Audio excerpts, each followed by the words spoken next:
press the bell icon on the YouTube app and never miss another update. Political, economic, and military organization, which began taking shape in the mid-1990s. Saurabh Gupta is a senior Asia-Pacific International Relations Policy Specialist for the Institute for China-America Studies. He joins me in the studio. So, Saurabh, what will you be looking for once the summit officially gets underway?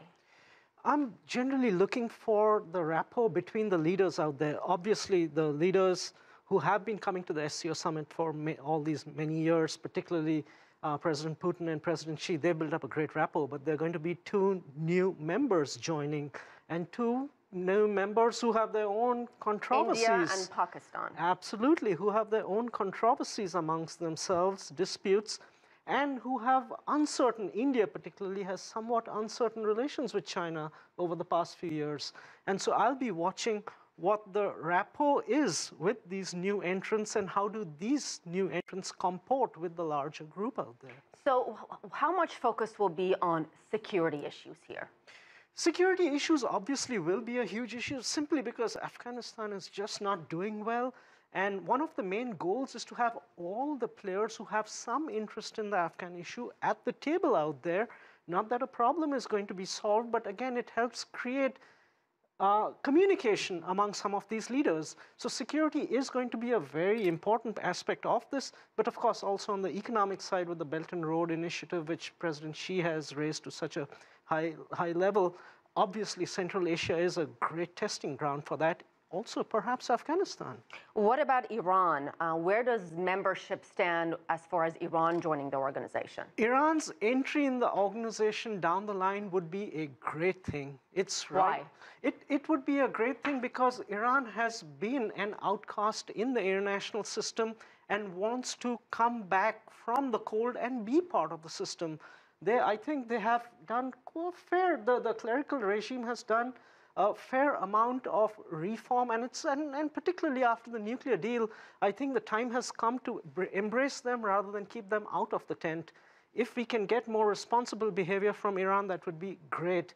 And I would not just limit this to Iran. I would say down the line, get all the big Eurasian powers here, and I'm talking Turkey too, down the line. And what do you foresee as the biggest challenges as these countries come together and meet? The biggest challenges is to set an agenda and really operationalize that agenda.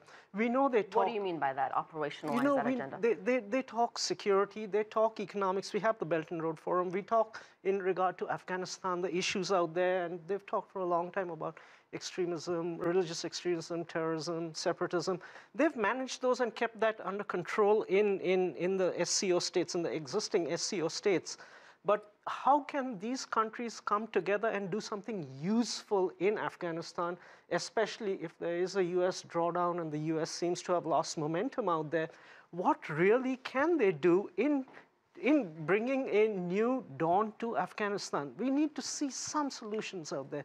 Even on Belt and Road, we need to see that cooperation actualized. So in that sense, it's great that these people are all at the table. Let's see how we can move forward. Do you think these kinds of gatherings actually come up with concrete solutions? Or is it really part of starting the conversation or continuing the conversation? It can create concrete solutions down the line, but even before we get to those concrete solutions, it's very important that these leaders meet. For example, I can say, for example, India and Pakistan, they have this body called SARC, South Asia Association for Regional Cooperation.